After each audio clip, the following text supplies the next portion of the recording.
The moment the car skidded sideways on the frozen road and the engine died, I realized two terrifying things at once: the blizzard wasn't going to let us leave, and I was completely alone with the one man who never allowed himself to need anyone, except tonight. Snow fell like the sky had decided to erase the world. Thick, heavy, endless. One minute we were arguing about deadlines and missed emails, the next minute my phone had no signal, the road was gone, and silence swallowed us whole except for the howl of the wind. Ethan Hale, my boss, gripped the steering wheel like he could intimidate the storm into stopping. Tall, broad-shouldered, always controlled. The kind of men who ran meetings like military drills and never smiled unless numbers were involved. And somehow, fate had decided he would be the one person I'd be trapped with miles away from civilization. "We're not going anywhere tonight," he said, his voice calm but edged with tension. "Roads closed.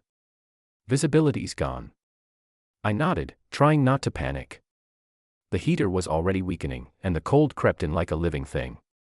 Just when fear began to bloom in my chest, we saw it, a small, old lodge half buried in snow, its lights glowing faintly like a promise. Inside, the place was quiet and nearly abandoned. The owner apologized, explaining the storm had stranded more people than expected. "Only one room left, one bed," the man added, awkwardly. I felt my face burn. Ethan stiffened beside me. For a second, I thought he'd refuse and sleep in the car. But then the wind screamed outside, rattling the windows like a warning. "One room is fine," Ethan said finally. The room was small but warm. A single bed, a heater humming bravely, and a window showing nothing but white chaos. We stood on opposite sides like strangers forced into an experiment neither of us agreed to. "I'll sleep on the floor," he said immediately. "You don't have to," I replied, surprised by my own voice. "We're adults. It's just sleep." He looked at me then, really looked at me. Not as an employee.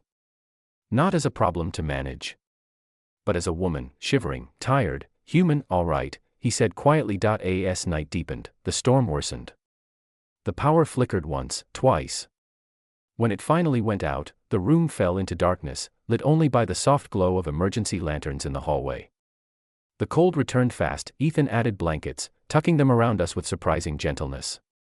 Somewhere between the howling wind and the shared warmth, the walls he'd built so carefully began to crack. "I don't usually travel this time of year," he said after a long silence. "Me neither," I replied. "I didn't even want this trip." Another pause. Then, softer, "My son's with my sister tonight.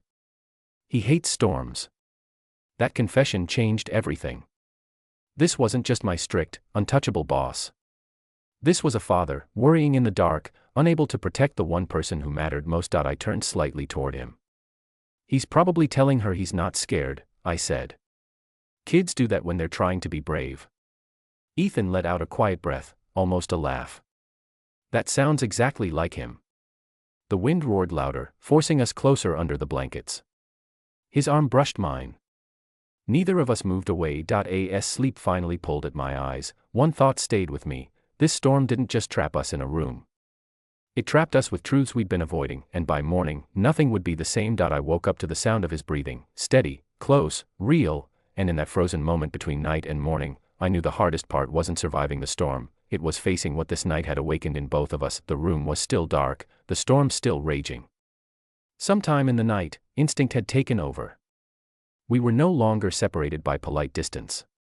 His arm rested protectively around me, warmth pressed into my back, like he'd been shielding me from the cold without even realizing it. I should have moved. I didn't. For the first time since I'd known him, Ethan looked peaceful. No furrowed brow. No invisible weight on his shoulders. Just a man who had finally let himself rest. "I'm sorry," he murmured suddenly, half asleep. "For what?" I whispered. "For being so hard on you. On everyone." His arm tightened slightly, then loosened, like he was afraid he'd crossed a line. I turned to face him. "You carry a lot alone," I said. "You don't have to." His eyes opened then, meeting mine in the dim light. Vulnerable. Honest. Human. "I don't know how not to," he admitted. "After my wife passed, everything became about control. Structure. If I stop, I fall apart." The words hung between us, heavy and fragile. "You're not falling apart," I said gently. "You're surviving." The storm outside finally began to quiet, like it had exhausted itself. Snow still fell, but softer now. Calmer. We talked for hours after that. About his son. About my dreams I'd buried to pay rent and meet expectations. About fear. About loneliness. About how sometimes life traps us, not to punish us, but to force us to listen. When morning came, pale light filled the room. The world outside was buried in white, silent and new. The roads were still closed, but something inside me felt open for the first time in years. Ethan sat on the edge of the bed, running a hand through his hair. "Whatever happens after today," he said, "I don't want to pretend this night didn't matter." I smiled softly. Me neither. Help arrived later that afternoon. Plows. Phones with signal again. Reality knocking politely at the door. But as we stepped back into the world, I realized the storm had given us something rare: a pause. A chance to see each other not as titles or roles, but as two people doing their best. And the lesson stayed with me long after the snow melted. Sometimes, life traps you in the cold not to break you, but to lead you somewhere warmer than you ever expected.